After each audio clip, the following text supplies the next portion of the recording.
Hey guys, welcome to another episode of the Hospitality Builders, where we talk to some of the most exciting independent businesses and talk to the founders, managers, directors on how they grow their hospitality brands. Today, welcome Rob, the managing director of Mission Coffee Works, but also Mousetail Coffee. Great to have you on board. Thank you very much, Freddie. Great to be here. Rob, you've obviously taken the reins at Mousetail in the last couple of years, but your journey with building, scaling hospitality brands started way back, way before the pandemic. You only looked that young, but you've done your fair part in scaling multiple fantastic brands. Can you tell us a little bit more what led you, first of all, to actually get into that industry? And I think how, in your view, the world has changed since you first started to take over. Cool. Thank you. Yeah, it's been a journey now that's over 20 years, 20 years ago. So it's been going for quite a while now. I may look very young, but You do? unfortunately I'm not. Yes, so started way back. Actually worked in theme parks. Did a number of years working some of the biggest theme parks in the country. Got into hospitality, college kid, university, product time. Then got a job as a full-time manager, area manager, operations manager. Left theme parks. Came to London, first time in London, working in hospitality. Thought I knew everything because in the theme parks, very successful. Certain way of operating. Came to London, completely different way of operating. Was lost. Worked for a brand, didn't go quite as well. So then I went to Greg's and became an area manager at Greg's. Awesome. Learned lots with Greg's, obviously lots of process, procedures at Greg's. And it was a bit of like my finishing school, which I really learned from how to operate in that sort of environment. Greg's then was a big business, but not as big as it is now, but we're starting to really get used to profits. Whilst I was there as the area manager in charge of Centre London, my sites were the first sites to launch Flat Whites. In Greg's, it's now obviously their biggest selling drink and they're the biggest coffee seller in the country. But yeah, they moved from Greg's, moved into, and then I sort of thought, okay, actually, I want to work in these more independent founder-led businesses. So then joined the business called Euphoria Bakery. 6 sites, grew it to 7, 8 sites, 9 sites. And then Tesco's came along and invested huge amounts of money into Euphoria Bakery. We started having Euphorians across the country. And then grew that business to 25, 30 sites. And my role with put into redundancy, left there, and then joined Paul French Bakery. Yes. Area manager, a senior ops manager for that business, working across 36 sites across the UK, sort of responsible for all of those sites at one point. Wow. As acting ops director for 6 months. And then we get into Harmer J. So joined that business when it was only 2 sites, grew that to 9 sites. And there was a small thing in the middle called COVID. Yeah. Pandemic. I remember that. A few of us might remember that. Yeah. But look, the pandemic, we had 4 sites at the time.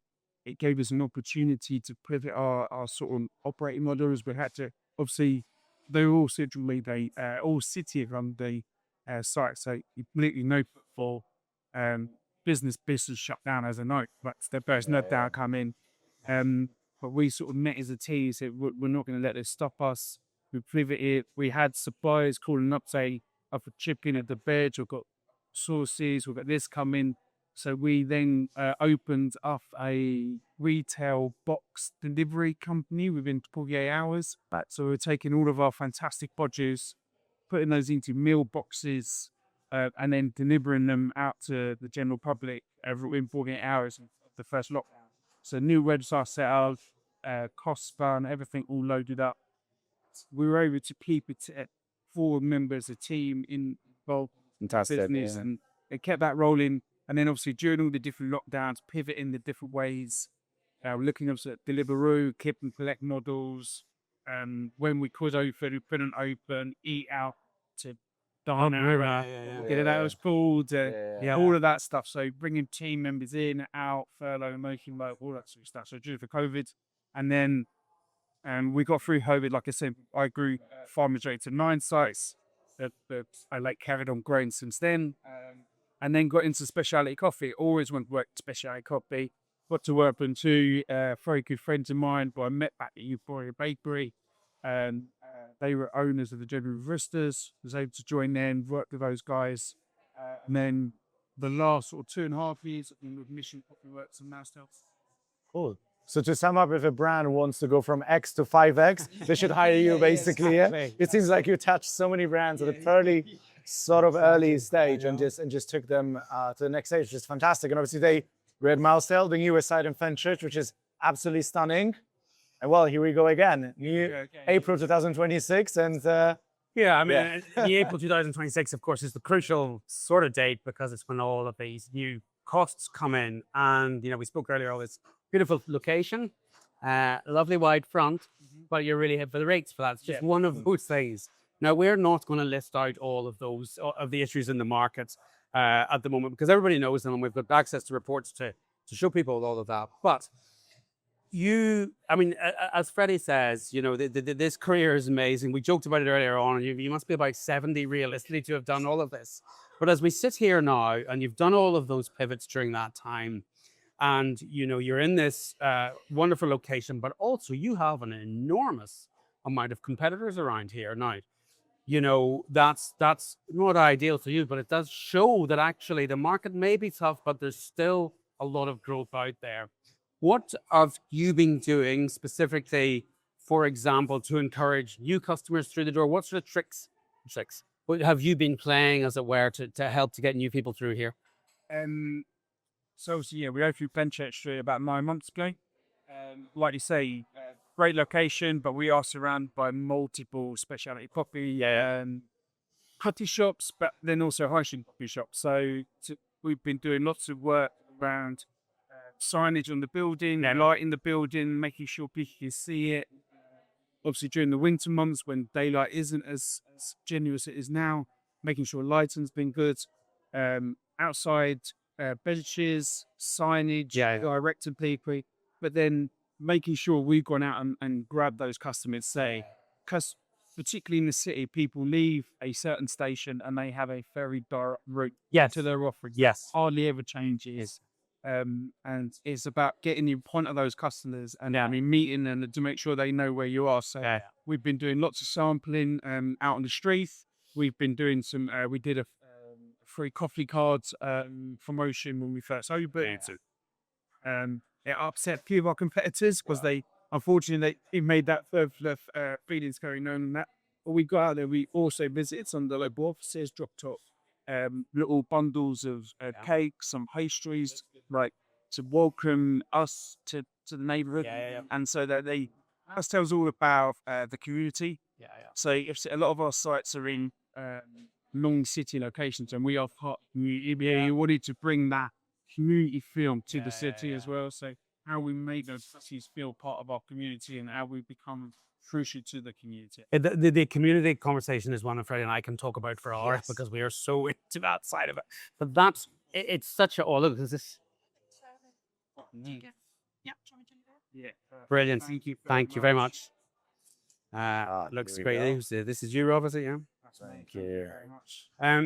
I think the key thing about that is, particularly in tight times, sometimes I have a frustration that people won't do that. Because it's actually not expensive to do. You have a bit of product, you have a little bit of cost, and you have a little bit of shoe leather, as I used to say in a very old-fashioned way. And since you're 70, you would understand that sort of concept. But it's one of those things that people complain about not getting customers, or they're all going elsewhere. But are they getting out and talking to them? And I think it's about as good and as simple a strategy as you can have. I think something we've touched upon many times over our conversations, actually, with both of you, is that most, especially QSR businesses, coffee businesses, are businesses of community, but mainly businesses of habit. Your job coming into a new area, trying to somehow attract these new customers is, as we discussed earlier, breaking that habit and showing them something better. That's the initial touch point, because you're not a, restaurant where people go once a year to celebrate a birthday. Your business model only works if people are returning. But in order for them to start returning, they have to have that first touch, and that's the acquisition cost. And still, that free coffee, that £1 coffee, that welcome basket of pastries you give to that office is probably the cheapest way you can acquire that customer. And it gets the face-to-face have the conversation, connection, you know, that is so crucial now. That's how you start a community. That's how you start a habit, I guess, right? Yeah. We've also been doing a few events in. Like we've been doing a few coffee couplings through this table. It's fantastic for that, and then bringing people in. We haven't charged from them. Yeah, But it's about bringing people in, getting them to try some of the coffees, doing a bit of education for them so they understand what it is, especially out of what they have the years and the different beans, different processes, different origins, and how an origin can taste different. Yeah. Brazil tastes different to to a Kenyan to. I'm such a fan of events too, because I mean, you know, you number of those people that you get around the table, you're explaining to them why they should be paying a premium for what you do, or even not necessarily a premium, but that it's an awful lot better than maybe some other folk are out there. But the other thing is, some of those people will not have been here, so then they come in and they go, "This is a really nice place. I didn't know this was here," because there's so many other The word of places. mouth, it goes to the office and they tell their colleagues. Exactly. And then their colleagues feel like they've missed out, and then they came to the next one. So yeah, we had our head of coffee here a few weeks ago. He had a great hour, you know, and spent a couple of hours talking to customers. He was evening back at the roastery and ready coffee all day.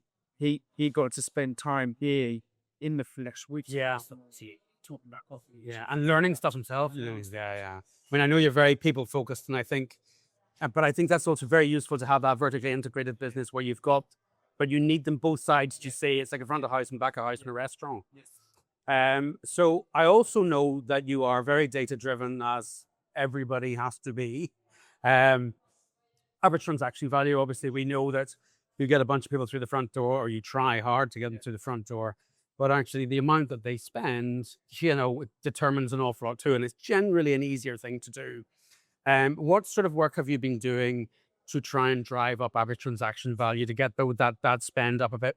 Yeah, so within the store itself, we actually put prices up recently, but we did that back in beginning of March. So we're taking price.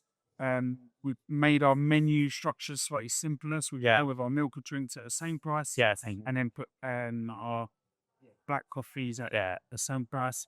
So a bit of menu engineering there. What we've also done is introduced some new slacky items, £2, to help drive the ATV. We've been looking at so there's more of sort of cost saving, but looking at reducing our product range. So sandwiches, we had a range of 6 different sandwiches. Actually cut down to 3. So data driven. We looked at sales data, and we were like, okay, 80% of our sales is from these 3 sandwiches. Let's just sell these 3. The 3 profitable ones. People find love often or play around with, and actually promote those to the customer to buy with the coffee. That's very interesting. So down to just 3 sandwiches. Wow. So really good. Nice chicken and a cheesy meat one. So it's just very simple. Toasted focaccia and 1 wrap. So they're not all the same carrier. Different carriers. And to still gives the customer a bit of variety. I mean, I had a bit of a look at your menus, you know, and I think, as you say, you've moved a few things around, and what that does, and I think this is so crucial, is you make it easy for somebody to look at a menu and to be able to buy, you know, so that they're not having to hunt around. I think it's really nice. You've done a slightly unique little thing there that I hadn't really seen before, and I think it's a good idea. And of course, you've got your big matcha sign up, because that's the big matcha growth. So specialty coffee and matches the new trends. Gen Z, I know some people have stepped back from it. Stepped into it, and we have put some big signs up. The coffee's green cousin. I like that. And really gone for extra higher ATVs price point. Yes, it can take a little bit longer to batch on the counter, but we obviously spent a lot of time training our teams, matcha, how to do that, how to prep it correctly to make sure that it wasn't slowing up service. And ensuring that if someone orders a match, it's factoring on. One in the boot. As Damien spoke about that, because obviously there's an awful lot of very good equipment out there that can do an awful lot of that for you. But you are very people-focused business. I just think there's a really nice environment you've created, but you've stuck with a much more analog, shall we call it, manual, you know, facing the customer, having conversations, seeing the craft. And I know that was a conscious decision. You've played around with, looked at all of the options, but this was that's a proper choice. obviously staff costs gone up, even staff Yes. costs gone up. We're a London living wage employer. Right. It's gone up. We'll see everyone knows that, and Yeah. we'll stick with that. We have three values in the business. People is one of them. Yeah. We will absolutely stick with that uneven wage. Fair play. So we're not going to move away from that. So yes, automation is something we could do to make things cheaper, but it then takes away the whole part of the engagement with the barista. All the coffee machines obviously on the front counters. Yeah. Baristas can have fixation. You keep the peripherals low so that there is eye contact, and you do with that a crafting beautiful latte art drop by now. Yeah. In front of the customers. We've gone as far as possible. So it's gone by like grinders, presses. And so we've got that semi-automation. Yeah. Obviously, with my Mission Coffee Works hat on, we are visiting some of the key suppliers at the Seas, Frankie, in terms of automated machines for our wholesale customers. Yeah. I've seen them. I see what they do. They're fantastic machines, fantastic piece of kit, and they can do it for you. And I know some businesses have gone down that route, and for successful, we won't do that now. It's about understanding your brand. It's clearly It's the positioning. At the end of the day, I think, this is something we discussed. The fact that you are in a city and like every 5 meters, this is specialty coffee shop means people are willing to treat themselves. Which means that the top line demand is still there, right? It's just, you need to position yourself within that crowd. Yeah. You need to get them through the door. And then actually like the whole matcha conversation, naturally, it is annoying a lot of people who are very obviously loyal to this specialty coffee element. But on the other hand, though, when you flip the coin, it becomes another reason why someone visits specialty coffee. For a lot of actually businesses, that has become a savior, because you're not just hoping that your coffee shop lovers will visit you. Now you have another product, which is high ATV, as you mentioned, very colorful, very Instagrammable, very brand focused. They can bring new customers through the door and increase that ATV, as you mentioned, because you bring your friend who doesn't drink coffee to get the matcha with you. That's exactly right. And I think you guys have nailed this. And I think I love how you guys sort of switch was keeping everything on brand, everything still focused on who you are. You're not suddenly becoming someone else. It's just adding, like you're adding a sandwich, you're adding a matcha to the menu. It doesn't take anything away from you being a specialty coffee shop brand, premium brand, but then still going with your values, which is obviously people focus, craft. And I think that's something that is really, really inspiring actually, because so many businesses can take notes and sort of implement that as well. Yeah, I mean, I think, and of course, the fact that you are so coffee focused, and there's an awful lot that can be done with existing equipment, with good training and the right staff, in the right places and right workflow and everything. Jump in on that. The benefits of having obviously Mousetail proper mission and Signage. We're able to deploy the mission team who are coffee experts. We've got they go also head of coffee, got Modello, or head of also education. And these guys, there's nothing they don't know about also coffee. And they're able to come into our sites at Mousetail, train our teams, help them with the knowledge about beans, coffee, origins, process, support. But they're more important, speed of service. Those two guys have that eat coffee have 40 years between. And they know how to maximize, and they work to some of the fizzy coffee shops in London, and they know how to maximize efficiency. And they're able to deploy our team from the roastery into the coffee shops. So we're in a bit of a unique position where some obviously coffee shops I can rely on the wholesale grocery, wholesale cashiers. You may only have them once a quarter, once an every twice a week. But I think this is such a crucial point that it is not necessarily either or in terms of very analog or automated. There is really good training, and again, joking aside, coming back to see all of those brands that you've worked with, that you've helped build to. You don't ever build up a bad original model. You get them on right. Now you make a few mistakes along the way, but you have to have that efficient. But what you also get, I'm assuming then, is because you are very coffee focused, because you've got that very close connection through with those guys, you get better staff. You get the staff who really care about the coffee. You'll get those who don't want to necessarily go and just push the button, no matter how good the result is. But in terms of the ATV, and we obviously talked about the strategy, but now numbers, like everything you guys now implemented. Now looking back over the last sort of 12 months, 18 months, because I know you guys have done quite a lot already ahead of the April budget to push that ATV up. Walk us through the numbers, walk us through the results. What has worked, what hasn't worked? How's it looking? It's a challenge. Our numbers aren't perfect, but that we're showing improvement. I was saying to John earlier, we actually put a value of money breakfast deal with coffee and a croissant for £5.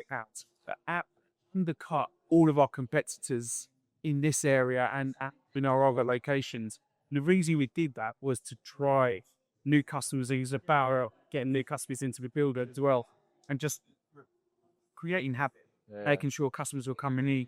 We needed it to be real. Yes, was. Game crunching the numbers, got to a point where it's actually, okay, look, this has worked for a period of time, but we're now seeing it tail off and we're actually just seeing it plateau. It's not breeding any new customers. We're not going to bend. But you've already built a habit, I guess, and that was the thing. That was it. And that's why we saw that plateau. So being able to analyze the data, see that we actually would now remove that off from that. Yes, we have, it's caused a bit of friction, see customers, and they've potentially will now only buy a coffee, again, if that's dropped the budget. But actually, there are customers still buying a coffee and a croissant and sorry, or they're buying a coffee and one of our smaller items, and it's still increasing our ASP. So that's how we can fall. Obviously, if you really, for me, not to mention your embargo and the support that you guys have given us through Click and Collect, we see obviously Click and Collect orders, ATB orders in action 15% higher than our just normal in-house transactions. So, and that definitely drives those numbers. We've got nearly over 10,000 customers now on Euphoria. We're seeing, good numbers in terms of Click and Collect, particularly at certain sites. Here at Fenchurch Street, it's okay. Actually, but people actually want to come and order at a counter because It's beautiful large side. yeah, but they're here meeting. They have a very special need. They're here meeting other people, and they have me very specific. Whereas at some of our other sites, Whitechapel, you get a little bit of Click and Collect where they're coming out of the hospital and they obviously doing that. But more importantly, at Canada Water, we've got Agnes. The brief chat about. Oh, I want to hear the Agnes story. The Agnes story. So Agnes, unfortunately, has some disabilities. She's able to use the Click and Collect service, so she does join the queue. Have to do that. She's in a wheelchair, so having to do the conversation, obviously, your counter heights, etc. She places an order. All the team know who she is. Yeah. Her products are ready. She comes in, grabs and finds her space. She's got a very specific space. She takes up from the cafe, sits there, enjoys her cup of coffee and a croissant. Happy days. Particularly in Canada Water, which is such a busy site and also quite narrow. You know, that's really where that ATB game is key, because there's only as many people you can serve, and there's only certain times of the week where everyone just goes there, right? So it's like, how can you then benefit on that? And you guys have absolutely nailed it there. It's also, particularly at Canada Water, it's a weather game. Yeah, right. Yeah. Sun's out, fantastic weather. Obviously, our outside seat deployed. We were able to sit more people down, more transactions, higher ATV through iced drinks, and making sure that that's a real key message on our menus at the moment. So as well as our matcha posters, we've got cold brew posters. We're doing obviously a whole range of iced drinks. We have a standard price policy where it's 50p warm for iced drinks versus regular coffees. Yeah, and I think that you can see, and it's interesting because, as you said, Click and Collect, and we see that as well across the platform. It's a very City Canary Wharf focused game where people are in a rush, but that setup that you have in Canada Water is so interesting because it's mainly locals, family driven. But once you have a small shop, narrow shop, lots of you coming in at the same time because it's weather driven, it just creates so much extra volumes of people that can't necessarily, don't want to queue. Or I've been there many times with my family, when you're in that queue for ages with a 4 or 5 year old kid, it's a nightmare, right? So you do want to have that Click and Collect. And I think, also giving shout out to Agnes, who obviously uses it for her own reason. I mean, she's now 5 stamps away from 1,500 stamps at Canada Water. I mean, imagine the demand, and she's not the only one who's over 1,000 stamps there, by the way, right? like the volumes, like when you just make it a little bit easier, a little bit more convenient, the little marginal updates and improvements that just change everything, right? But so you're in and around, did you say about 2.5 visits per week? Yes, right. We're able to measure that on the platform, and we're able to see of our customers that coming in each week, they are visiting our sites 2.3 times per week, which is fantastic. Is the scene that data, and we know they were doing some right for rules. Then sitting there is the GOs. Is what how can we boost? Is the environment right? Is the music right? Yes. Music. Yeah, every door. Yeah. Is the AC too cold, too hot? Cleans type of bass. A brilliant basis. Big cooler. But make But not everybody else. I mean, that's been. But you put me bar where people feel comfortable. Sit. Thing else, sit on the laptop for an hour. That's right. But buy a sandwich, buy a drink. Right. So you don't have a meeting, do you? Buy a cup of coffee, buy a bit of banana bread. I mean, so my mind is slightly boggled by by the amount that you've been through, particularly in some of the London sites over the last few years, but then really noticing those differences in the way that we all work now. The work from home when people are coming in. And I think you were saying you're much quieter very early, but then very, very quiet after 9 because they come out of the offices. And pre-pandemic, running sites for Ball in the city, running sites for Fun J in the city. It used to be 7 till 9 o'clock. Very busy. People grabbing their coffees, their breakfast, then going to the office. Now we see actually 7 till 9 is site quieter. And then 9 o'clock to 11 affair, people coming out of the office to have this face-to-face meetings with people outside your Agnes. We had huge rushes of experience with bonus plateaus and then again in the afternoon. But you've obviously you're designing and to go around that as the design the core. So we've got lots of different seating heights, hobby seatings. An area where if you can work, they are working right now on their own, or these sort of pockets of zone. And sit down and have conversation. I think that's crucial. It's crucial. I mean, I think it just works from a design perspective anyway. But I think it's just understanding customers. It's understanding how we behave now. And I think that we did expect it to be slightly different. It hasn't been. So how working with the GM here and the team about how we can adapt it should be our offering a service customers. So if we were, if I was to put you on the spot, Freddie and I are out doing these conversations all the time. Lots of conversations ourselves about building the growth, and boy, about building and growth. But as we sit here now in April 26, what would you say if there was one piece of advice you would give to those who are watching, who are trying to build and grow their businesses? What would that one piece of advice? I'm aware it's an annoying question, but what do you think? It's a very good question. I think, look, my one piece of advice is understand your business, understand the data, understand your numbers. I spend a lot of time analyzing our sales mixes, our data, making sure that we've got the right sales mix, and the right products to influence our sales mix, and then ensuring our teams understand as well. Right, you're doing a lot of communication down. But then also coaching our teams so they know how to put this stuff and giving them the tools so they can do it as well. So that's brilliant. It's not just the top. That's so important. Head office tell me I've got to do this. That it's about the GMs looking at different platforms to get sales mixes, whether it's Ubargo's platform and our other platforms that we have. Bringing all of the data together and understanding their numbers. I tell you what, if there's one piece of advice, I'm really sorry to interrupt there because I'm so passionate about this, because if there's one piece of advice that I'm giving to people now is involve the team when you're making these changes. There's a lot of change going on. People, they need to know that expenses are up. They need to know why you're focusing in on sales and profitability and all of those areas. Involve them in 90% of them, but the good ones, 100%, they want to know. But they need to know why. That's the thing. Exactly. If you just give the teams, and having run and managed hospitality businesses myself, I think that's the big difference between having a team fully behind it, engaged, and really executing what you want, is whether they know why we're doing something, right? If this is just, we should upsell pastries, just do that. that's not inspiring. No. We did something 8 weeks ago, actually. We took a graphic of one of our team holding a cup. Yep. And we basically, on the graphic, then marked out how much that cup of coffee is eating away in VAT, box, the business rates, and then how much of that cup of coffee is left. Yeah. And it was so powerful. The teas just went, okay, if you get it, this is the why.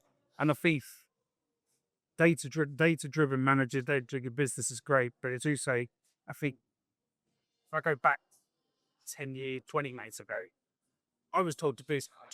Yes. Yes. And that worked with a lot of GMs back then. Yeah. You have to do this. You just get on with it. And you're like, yeah. And that was the mentality. Now, the workforce has changed, and you have to be able to explain why. Why are we doing this?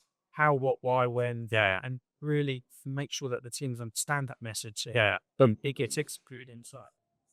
You obviously mentioned that it used to be a yes boss mentality. Now the workforce has changed. But I also think that back in the days, if someone had told you upsell more, pastries or recommend a second coffee for your friend or whatever that is, to be honest, times were pretty good. The competition wasn't as big. Yeah. Whether it had been executed really well or not, a lot of business was still making good money. Now, it's so key that you execute this. This is why it's not just important to have the team engaged because they need it these days. You need it as a business. And I think, we spoke last year at a coffee event, and, we're going through some of your data as well. And what I loved is you say, look, yes, we have increased prices, but there are so many other things you've done to increase that ATV. And I think the result at that point, I think it was October, November last year. So since January until November, all these activities, we actually worked a lot together as well. And the price increases led to at some of the size 20% ATV growth, which is crazy. And doesn't matter whether it was done through price increase or not, but also those customers approve those price increases because you managed to communicate it well, build a setup and experience a relationship with these customers that they were like, actually, I'm okay with those 3% increases there. Plus, you've built more reasons for them to come because, hey, it's a coffee and a pastry, the matcha and the coffee for my friend, that office pre-order of 5 coffees, etc. It's never one thing that gets you to 20% increase. It's exactly that. It's 10, 15 different things. It's the game of 1%. And I think, getting 20% ATV these days up, doesn't matter how you get there, is world class. And some of them might be a little 0.5%. That is the game, and you also gave some very good advice earlier on when you were talking about how, putting in little tests every week. And sometimes, you think, well, that really worked. And, that we all hope for those ones. And then that one really didn't work. We're not going to do that one again. But also let's look at the ones that was okay, but I think we can do more. Let's work with that and keep and play around with that to see whether we can get our goal, because it might be just another 0.5% or whatever. But again, the communication with the staff. So a great chat, some very, very interesting stuff. I knew we'd be talking to you again, and I think there was some, I love the business, I love the growth of the business, I love the branding, and I just think you're doing a really good. It's a really great job. The whole team. I was going to say you, everybody. You would have come straight back and go. It's the entire team. Yeah, absolutely. Yeah. Thank you so much, Rob. It's been great. Thank you so much. Brilliant. Cheers.